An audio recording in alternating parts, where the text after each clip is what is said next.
dos grandes misterios dominan nuestras vidas: el dinero y el amor.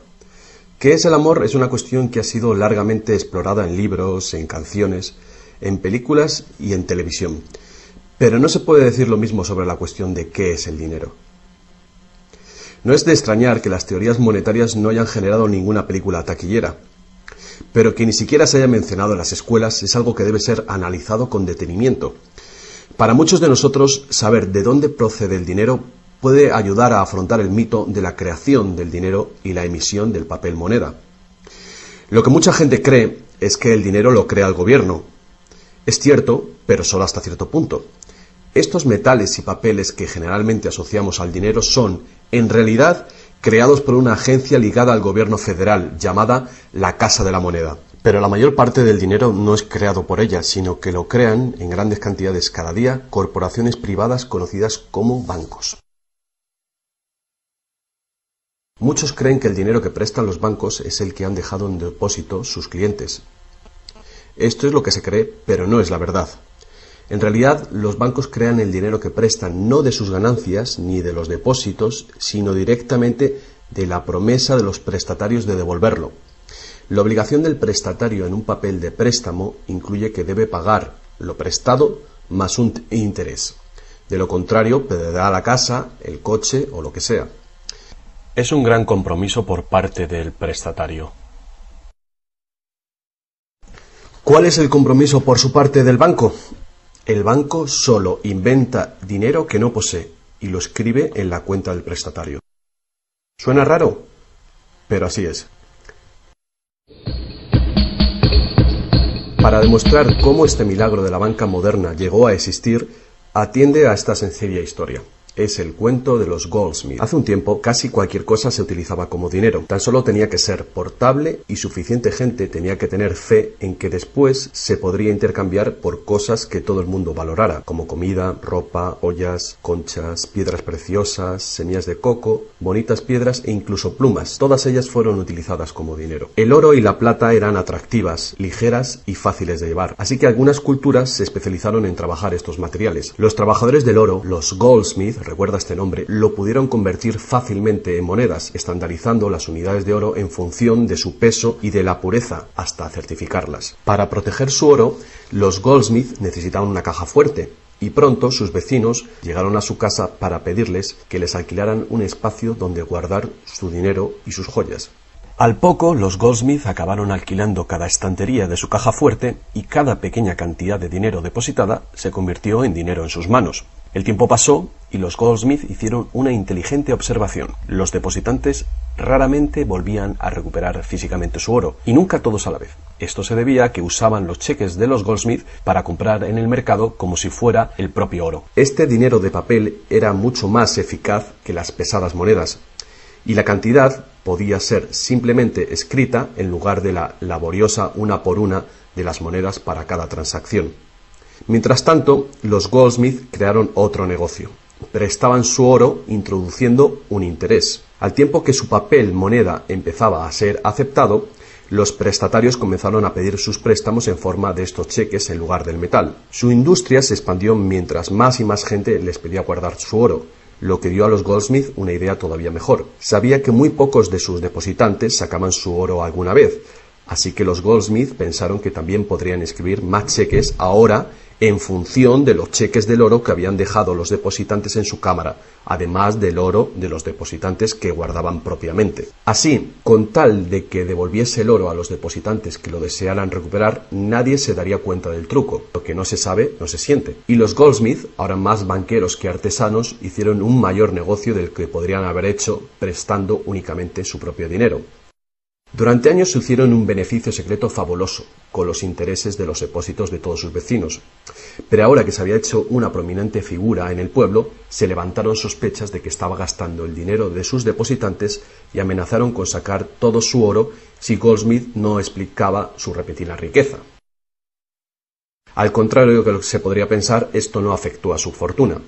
A pesar de la duplicidad patente de su truco, su idea funcionó porque los depositantes no perdieron nada de su oro. Estaba seguro en la cámara de Goldsmith. En vez de sacar su oro, los depositantes acordaron que Goldsmith, ahora convertido en su banquero, debía compartir la fortuna que habían contribuido a crear, otorgándoles un interés por su oro. Esto fue el comienzo de la banca. El banquero pagaba un pequeño interés por el depósito del dinero de otra gente que después prestaba a un interés mayor. La diferencia cubría los costes de operación del banquero y su beneficio. La lógica del sistema parecía sencilla y cubría la necesidad de las personas de crédito. Pero esta no es la manera en la que trabaja la banca hoy en día. El banquero Goldsmith no estaba del todo contento con lo que ganaba, después de descontar el interés que pagaba a los depositantes, y la demanda de crédito crecía con fuerza, mientras los europeos se expandían por América. Sus préstamos estaban limitados por la cantidad de oro que permanecía en su caja. Ahí es cuando tuvo una idea todavía mejor. Como nadie sino él sabía cuánto oro había en la caja, podía hacer cheques sobre dinero que ni siquiera existía. Como los prestatarios no iban a retirar su oro con sus cheques al mismo tiempo, ¿cómo iba alguien a darse cuenta de este truco?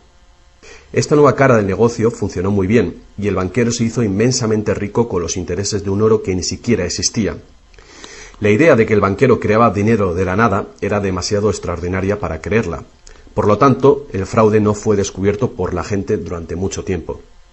El poder de crear dinero hizo que el banquero se sintiese prepotente, como podrás imaginar. Pero con el tiempo, la cantidad de los préstamos del banquero y su escandalosa riqueza hizo que una vez más se levantara sospechas. Algunos clientes empezaron a reclamar su oro en lugar de la representación en papel. Los rumores se propagaron y todos los demás depositantes acudieron reclamando su oro. El juego se acabó. La marea de propietarios de cheques intentando recuperar su oro creó largas colas, y el banquero no tenía oro y plata suficiente para devolver a sus legítimos propietarios. Esto se llama el pánico de los ahorradores, y es lo que todo banquero teme que suceda. Este fenómeno puede suceder en un determinado banco, pero afecta a la confianza del público en todos los demás banqueros. Todo hubiera sido mucho más fácil si, antes que nada, se hubiera prohibido la creación del dinero desde la nada. Pero las grandes cantidades de crédito eran esenciales para la expansión de los países europeos. Así que, en lugar de prohibir esta práctica, fue legalizada y regulada. Así que los banqueros acordaron poner límites a la cantidad de dinero fraccionado que pudieran hacer.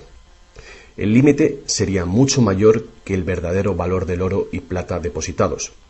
Lo normal era $9 artificiales por $1 en oro, es decir, real. Estas disposiciones fueron controladas mediante inspecciones por sorpresa. También se acordó que, en caso de un crack financiero, los bancos centrales apoyarían a los locales con inyecciones de dinero en oro.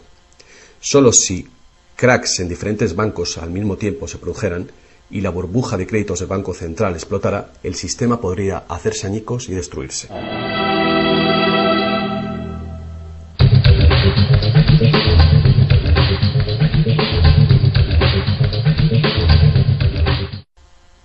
A lo largo de los años, el dinero fraccionado y su sistema integrado por un banco central regulador se ha convertido en el sistema bancario dirigente del mundo. Al mismo tiempo, el sistema fraccional del oro apoyando al dinero como deuda ha desaparecido. La naturaleza básica del dinero ha cambiado. En el pasado, el billete de dólar era un recibo que te permitía cambiarlo por una cantidad de oro o plata determinadas. Ahora, un billete o dólar digital solo puede ser cambiado por otro billete o dólar digital. En el pasado, el crédito creado por los bancos privados solo existía en la forma de billetes de banco que la gente podía rehusar, como ahora se pueden rehusar otros cheques privados. En el presente, el crédito creado por bancos privados está legalmente aprobado que se convierta por dinero de flujo legal, es decir, los dólares, euros o libras que usualmente creemos que es dinero. El dinero de confianza, es decir, el fiat money, es dinero creado por decreto del gobierno, y la ley afirma que el público debe aceptar este dinero para todo tipo de deudas, o si no, los tribunales no considerarán la obligación de pagar esa deuda. Así que ahora la cuestión es, si tanto los bancos como los gobiernos pueden crear dinero, entonces, ¿cuánto dinero existe? Antes, la cantidad total de dinero en existencia estaba limitada por la cantidad y cualidad física de esa cosa usada como dinero. Por ejemplo, para crear dinero en oro o en plata, se debía extraer una cierta cantidad de estos metales de las minas. En el presente, el dinero es literalmente creado como deuda. Se crea nuevo dinero cada vez que una persona toma un préstamo de un banco. Como resultado, el montante total del dinero que puede ser creado solo tiene un límite: el nivel total de la deuda.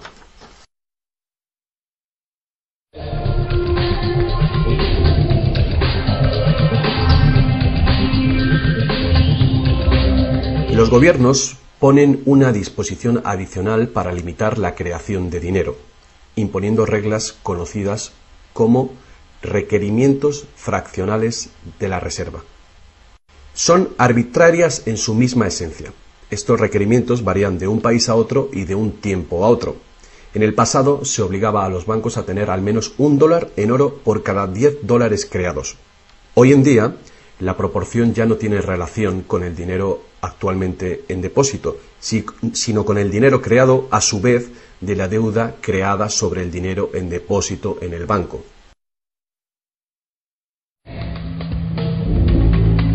Actualmente, las reservas de un banco consisten de dos cosas: la cantidad del dinero del Estado o equivalente más la cantidad existente de dinero deuda que el banco tiene en depósito. Para ilustrar esto de una manera simple, imaginemos que ha abierto un banco nuevo y todavía no tiene depósitos. Los inversores en este banco han hecho un depósito de $1.111,12. Este es el dinero existente en el Banco Central, que llamaremos principal. La proporción de dinero en reserva es de 9:1. Paso 1. Las puertas se abren y el banco da la bienvenida a su primer cliente. Necesita $10.000 para comprar un coche. Con la proporción de 9:1, el nuevo banco necesita que el Banco Central le permita crear 9 veces esa cantidad, o $10.000, desde la base de la deuda contraída por la solicitud de préstamo del cliente. Esos $10.000 no se sacan de ningún lado. Es nuevo dinero simplemente tecleado en un ordenador como crédito del banco en la cuenta del cliente. El cliente tiene que firmar ese crédito para conseguir el dinero para comprarse el coche. Paso 2. El vendedor entonces deposita estos 10.000 nuevos dólares creados en el banco. Al contrario que el dinero creado por el gobierno, depositado en el Banco Central, este nuevo dinero creado por el crédito no puede ser multiplicado por la proporción de la reserva. En lugar de ello, es dividido por el ratio de la reserva, en una proporción de 9:1. Un nuevo préstamo de $9.000 puede ser creado sobre la base del depósito de $10.000. Si esos $9.000 son depositados por una tercera persona en el mismo banco que lo creó en uno diferente, se convierte en una base legal para un tercer asunto de crédito bancario, esta vez por la cantidad de $8.100. Al igual que con las muñecas rusas, cada nivel contiene un pequeño dólar dentro de otro pequeño dólar. Cada depósito contiene el potencial para otro pequeño crédito en una infinita serie decreciente.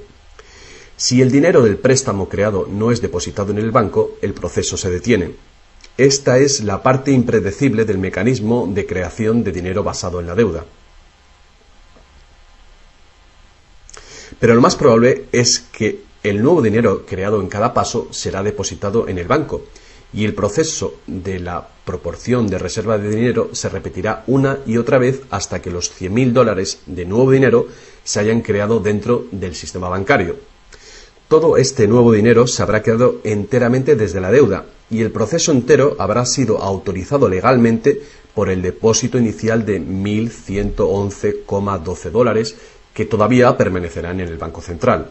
Lo que resulta más ingenioso de este sistema es que los libros de contabilidad de cada banco en la cadena deben mostrar que tiene un 10% más de depósitos que de préstamos. Esto da a los bancos el incentivo de adquirir depósitos para poder hacer préstamos, apoyando la impresión común pero falsa de que los préstamos proceden de los depósitos. A menos que los sucesivos préstamos estén depositados en el mismo banco, no se podrá decir que algún banco en particular haya pasado su límite inicial de 9-1 creando deuda de la nada. De cualquier manera, el sistema bancario es un círculo cerrado. El crédito bancario que crea un banco se convierte en el depósito en otro y viceversa. En un hipotético mundo de perfectos intercambios, el efecto último sería exactamente el mismo que si todo el proceso tuviera lugar en un solo banco. Esto es, el depósito en reserva inicial de $1.111,12 permite recolectar intereses por valor de más de $100.000 que el banco nunca ha tenido.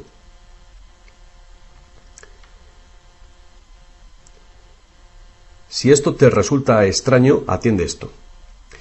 En tiempos recientes, como resultado de la presión de los lobbies bancarios, los requerimientos para hacer un depósito de reserva en el Banco Central prácticamente han desaparecido en la mayoría de los países. Y las proporciones de reserva pueden ser más altas que 9-1. Para algunas cuentas, 20-1 y para otras 30-1 son comunes. E incluso más recientemente, usando tarifas para los préstamos y así aumentar los ratios de requerimiento de reservas de los clientes, los bancos ahora han encontrado una manera de eludir las limitaciones de los requerimientos de la reserva fraccionaria por completo. Así que cuando las reglas son complejas, el sentido común real es bastante simple. Los bancos pueden crear tanto dinero como nosotros podemos pedir prestado.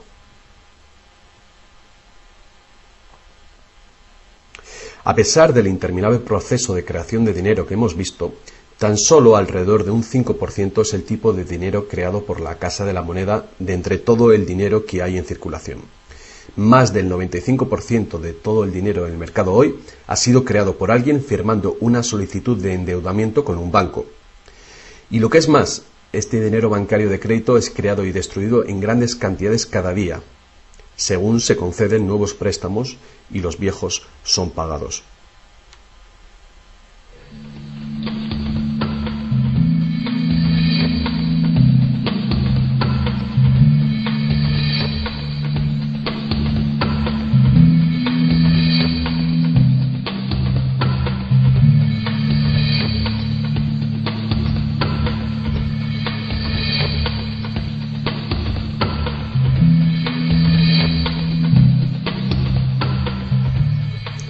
Los bancos solo pueden ejecutar este sistema del dinero con la participación activa del gobierno.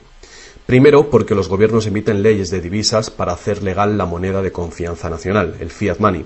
Segundo, porque los gobiernos permiten créditos privados para que sean pagados en esta moneda de curso legal. Y tercero, porque los tribunales estatales dan vigor a las deudas. Por último, los gobiernos aprueban regulaciones para proteger el funcionamiento del sistema monetario y su credibilidad ante el público sin hacer nada para contar a la ciudadanía de dónde procede el dinero. La verdad desnuda es que cuando firmamos la solicitud de una hipoteca o de un préstamo, nuestra firma promete un pago avalado por los bienes que daremos si no conseguimos pagarlo. Y estas son las únicas cosas de verdadero valor envueltas en la transacción.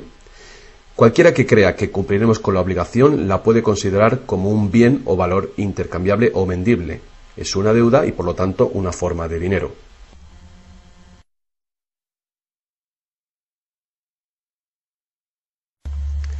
Es el dinero que el prestatario intercambia por lo que el banquero llama préstamo. Así que un préstamo en el mundo real quiere decir que el prestamista debe tener algo que prestar. Si tú necesitas un martillo, prestarte la promesa de un martillo que no existe no te va a servir para nada. Pero en el artificial mundo del dinero, un banco promete prestar un dinero que no tiene y se le permite que sea aceptado como dinero. Y nosotros lo aceptamos así.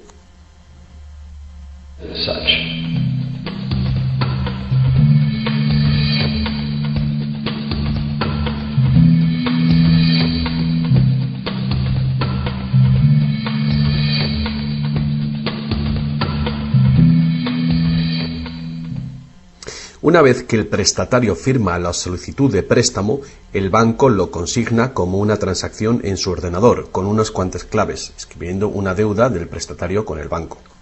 Desde el punto de vista del cliente, se convierte en un préstamo de dinero en su cuenta, porque el gobierno permite que esta deuda del banco con el cliente se convierta en dinero gubernamental de confianza, el fiat money, que todo el mundo tiene que aceptar como dinero.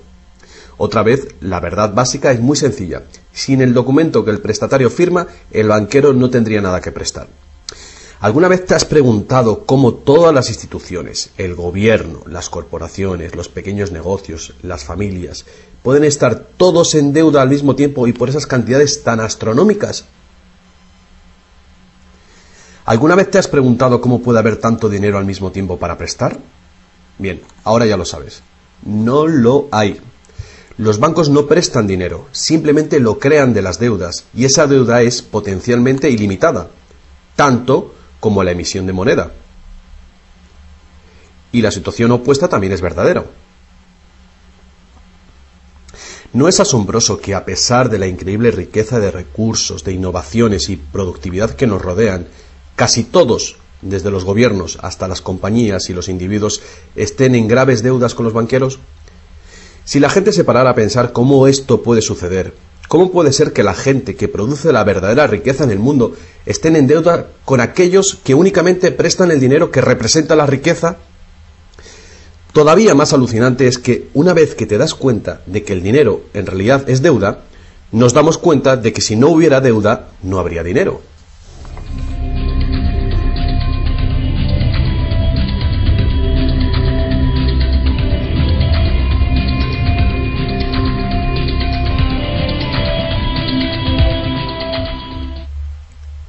Si esto es nuevo para ti, no eres el único.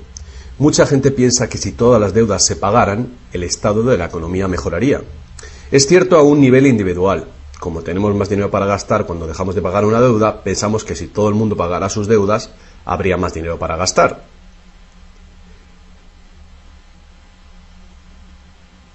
Pero la verdad es justamente la contraria. No habría dinero de ningún tipo. Así es. Somos totalmente dependientes de renovar continuamente el nivel de crédito bancario para que haya dinero en existencia. Sin préstamos no hay dinero, que fue justamente lo que pasó durante la Gran Depresión en Estados Unidos. El suministro de dinero se cortó drásticamente, al tiempo que los suministros de préstamos se cortaban.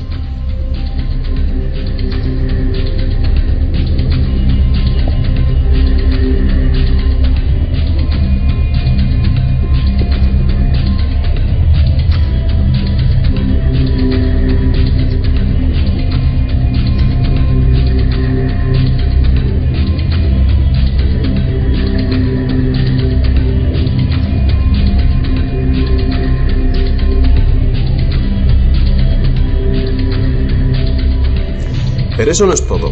Los bancos solo crean la cantidad del dinero principal.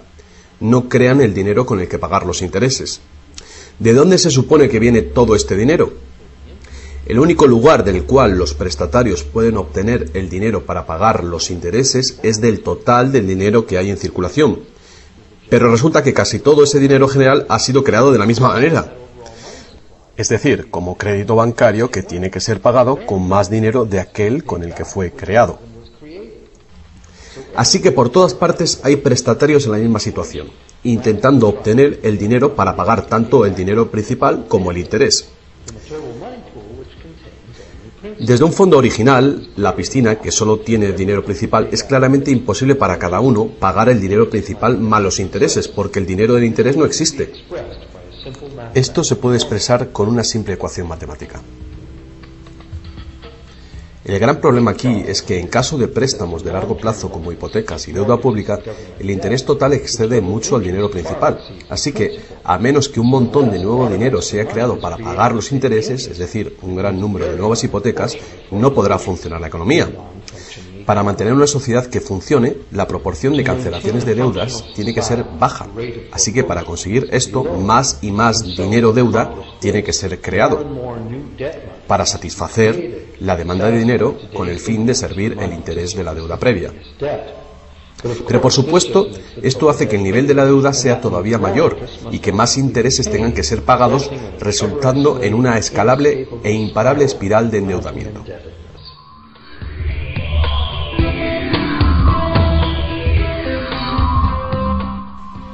Tan solo el lapso de tiempo entre el dinero creado procedente de los nuevos préstamos y su devolución evita la bancarrota del sistema entero.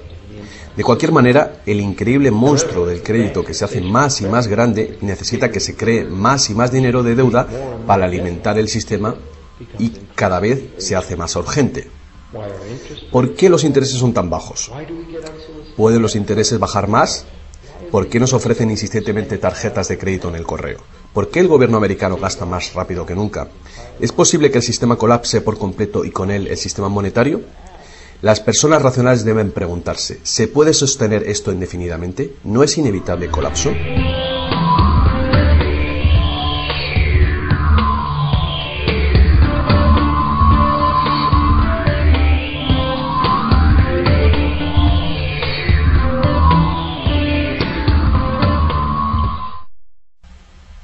El dinero facilita la producción y el intercambio de bienes.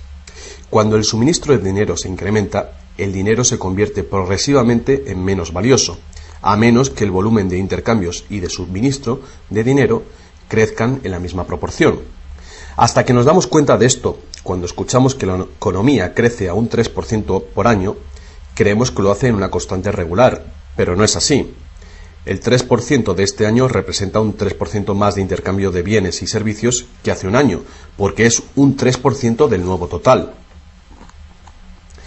En vez de una línea recta como imaginamos sobre las palabras, es una curva exponencial que es cada vez más inclinada. El problema, por supuesto, es que el crecimiento perpetuo de la economía real requiere un perpetuo y escalable uso de los recursos naturales. Más y más cosas tienen que ir desde los recursos naturales hasta los basureros cada año para evitar que el sistema colapse. ¿Qué podemos hacer ante esta terrorífica situación? Una cosa, necesitamos un nuevo concepto del dinero. Es tiempo de que más gente se pregunte a sí misma y a sus gobiernos 4 preguntas muy simples. A lo largo del mundo, los gobiernos piden prestado dinero con interés a los bancos privados. La deuda del gobierno es un componente principal dentro de la deuda total. El pago de esos intereses hace que el gobierno tenga que cargar a los ciudadanos con más impuestos. Ahora que sabemos que los bancos simplemente crean el dinero que prestan, y que los gobiernos les han dado el permiso para hacerlo, la primera pregunta es, ¿por qué los gobiernos eligen pedir prestado a los bancos privados con interés cuando los propios gobiernos podían crear el dinero que necesitan sin ningún interés ellos mismos? Y la segunda gran cuestión es, ¿por qué se crea dinero como deuda? ¿Por qué no se crea dinero que circule permanentemente y que no tenga que ser represtado con intereses para existir? La tercera, ¿cómo puede un sistema monetario funcionar solamente con un crecimiento perpetuo y acelerado y poderse considerar una economía sostenible? ¿No es lógico que el crecimiento perpetuo y acelerado y la sostenibilidad sean incompatibles? Y finalmente, ¿qué es lo que hace que nuestro sistema económico sea tan dependiente del crecimiento perpetuo? ¿Qué es lo que necesitamos crear para que nuestra economía sea sostenible? Hubo un tiempo en el que cargar con interés al préstamo se llamaba usura y era susceptible de severas penas, incluida la muerte. Todas las grandes religiones prohibían la usura. La mayoría de los argumentos contra la práctica de la usura eran morales. Se entendía que la única función legítima del dinero era la de ser un medio de intercambio de bienes y servicios. Cualquier manera de ganar dinero procedente del dinero se consideraba labor de un parásito o de un ladrón. Sin embargo, al tiempo que aumentaban las necesidades de crédito en el comercio, el argumento moral cedió paso al razonamiento de que prestar representa riesgo y pérdida de oportunidad para quien presta, y por lo tanto, cobrar por este coste era justo. Hoy en día, estas ideas parecen triviales. Actualmente, la idea de ganar dinero del dinero se considera la mejor ocupación que hay. ¿Para qué trabajar si tu dinero puede trabajar por ti? Sin embargo, para tener un futuro sostenible, queda claro que el cobro de interés es un problema moral y práctico al mismo tiempo. Imagínate una sociedad y una economía capaces de perdurar siglos porque en lugar de acaparar sus reservas capitales de energía, se autorrestringiera según sus ingresos actuales. Ya no cosecharía más madera que crezca en el mismo periodo. Toda la energía sería renovable, solar, eólica, gravitatoria, magnética, y las demás que se descubran. La sociedad se sostendría dentro de los límites de sus recursos, ya que reutilizaría o reciclaría todo y la población se mantendría. Tal sociedad no podría existir si estuviera dependiente de un sistema monetario que a su vez depende del crecimiento acelerado perpetuo. Tal economía sostenible necesitaría un sistema monetario también capaz de sostenerse sin crecimiento. Digamos que todo el dinero en circulación se representa por este círculo. Además, imaginemos que los prestadores de dinero también tienen dinero verdadero para prestar. Pero si algunas personas dentro del sistema empiezan a prestar dinero cobrando interés por ello, entonces su parte del suministro total del dinero aumentaría. Y si siguen prestando todo el dinero que se devuelva, cobrando siempre interés por ello, ¿cuál sería el inevitable resultado? Ya sea oro, dinero, confianza o de deuda, no importa, los prestadores de dinero acabarían con todo el dinero. Y después todos pasaríamos a estar en quiebra y ellos acabarían con toda la propiedad real. Solo si los beneficios de prestar dinero con interés fueran equitativamente distribuidos entre la población, se podría resolver este problema. Fuertes impuestos sobre los beneficios de los bancos podrían posibilitar este equilibrio, pero entonces no habría incentivo para los bancos. Si fuéramos capaces de liberarnos de la situación actual, podríamos imaginar la banca como un servicio social sin ánimo de lucro. Diseminando sus beneficios a la sociedad como un dividendo universal de los ciudadanos, prestando sin cobrar interés alguno.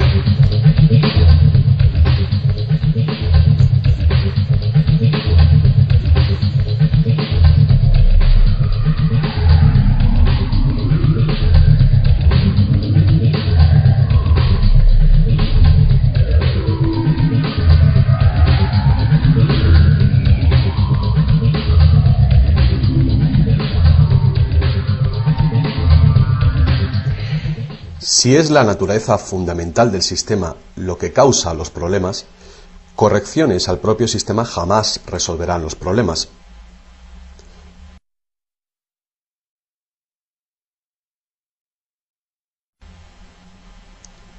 El sistema en sí debe ser reemplazado. Muchos críticos del sistema monetario hacen llamamientos a la vuelta al estándar del oro, insistiendo que el oro tiene una larga historia de confianza. Pero ignoran las muchas trampas que se puede hacer con el oro: limar las monedas, alterar el metal, monopolizar el mercado, todas prácticas habituales en la antigua Roma que contribuyeron a su caída.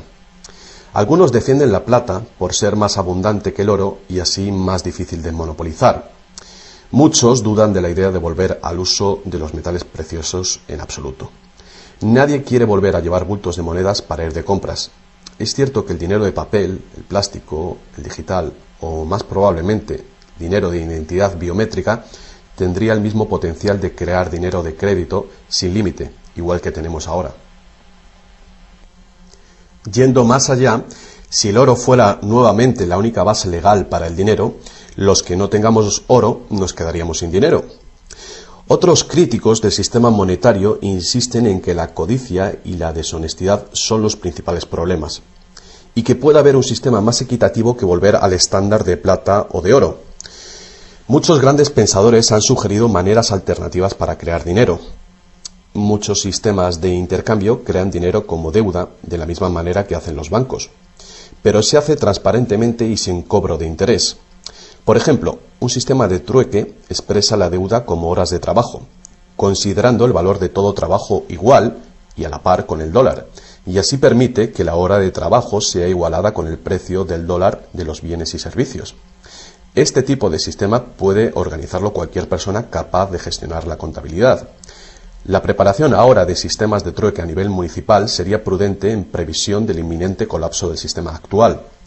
La reforma monetaria, al igual que la reforma electoral, es un tema muy polémico. Es una reforma que requiere una voluntad de cambio y de pensar fuera del cubículo habitual. La reforma monetaria, igual que la reforma electoral, no vendrá fácilmente, ya que los más privilegiados por el sistema existente actualmente harán todo lo posible para mantener sus ventajas. Ahora que hemos visto que el dinero es solo una idea y que en realidad el dinero puede ser cualquier cosa que concebimos, os presento un único sistema monetario para tu consideración. Este modelo está basado en sistemas que funcionaron bien en el pasado, sistemas en Inglaterra y en Estados Unidos que fueron destruidos por los banqueros Goldsmith con su sistema de reserva fraccional. Para crear una economía basada en dinero libre de interés, el dinero puede ser creado y gastado por el gobierno creando infraestructuras para la economía, tales como carreteras, puentes, ferrocarriles, puertos y mercados públicos. Este dinero no sería creado como deuda, sino como valor. Este valor serían las infraestructuras que pagaron con ello. Si este nuevo dinero proporciona más comercio, requiriendo su uso, no produciría inflación alguna. En el caso de que los gastos gubernamentales sí causaran devaluación o inflación, habría dos posibilidades para resolverlo. La inflación es equivalente a un impuesto plano sobre el dinero. No importa si el valor del dinero se devalúa en un 20% o si el gobierno nos quita con impuestos un 20%. El efecto en nuestro poder adquisitivo es el mismo. De esta manera, la inflación, en lugar de impuestos, podría ser políticamente aceptable con tal de que sea debidamente empleada. El gobierno podría contrarrestar la inflación recaudando impuestos y eliminando este dinero del mercado. Así reduciría el suministro de dinero y restauraría su valor. Para controlar la deflación, la caída de precios y sueldos, el gobierno sencillamente gastaría más dinero. Con la ausencia de la creación de dinero de deuda, el gobierno tendría más control del suministro del dinero del país y el público sabría a quién echar la culpa. Los gobiernos ascenderían y caerían según su capacidad para conservar el valor del dinero.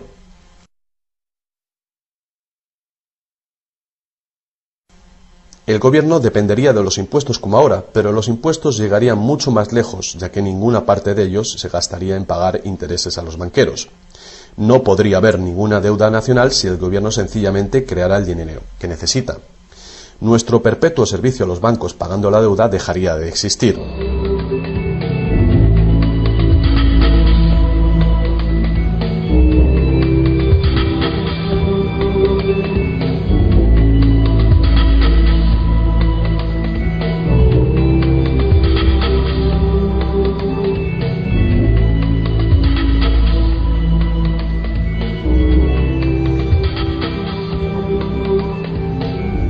Lo que no nos han enseñado es que democracia y libertad son, de hecho, una forma ingeniosa de dictadura económica. Mientras toda nuestra sociedad dependa de un suministro de crédito bancario para sus necesidades monetarias, los banqueros serán quienes deciden quién tendrá el dinero que se necesita y quién no. And who doesn't.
Poca gente hoy en día sabe que la historia de los Estados Unidos ha sido en su mayor parte la lucha por liberarse de los bancos europeos.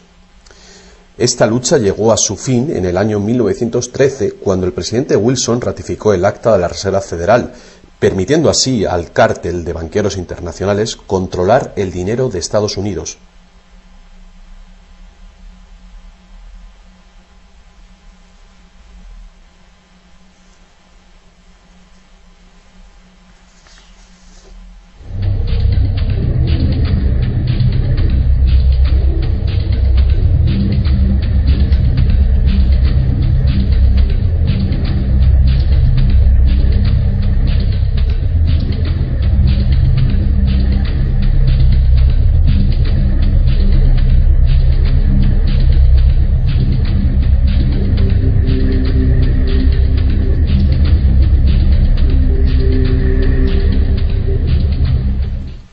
El poder de este sistema está profundamente integrado.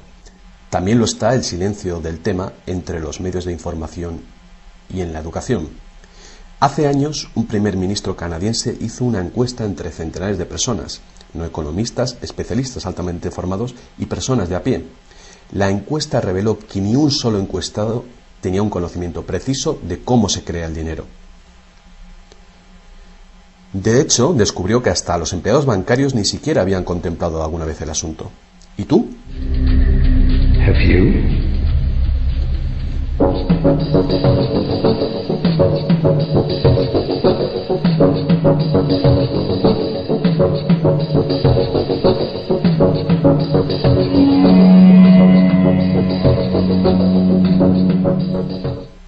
El sistema moderno de dinero como deuda nació hace más de 300 años, cuando un decreto real otorgó al primer Banco de Inglaterra el poder de emitir recibos de oro fraccionales con un modesto porcentaje de 2:1. Este porcentaje fue solo el principio, el primer paso. El sistema ahora es global, crea cantidades de dinero sin límites desde la nada y tiene a casi todos los seres humanos del planeta encadenados a una cadena de deuda que nunca puede ser pagada. ¿Pudo haber ocurrido todo por accidente o es una conspiración? Evidentemente, algo muy gordo se está jugando aquí.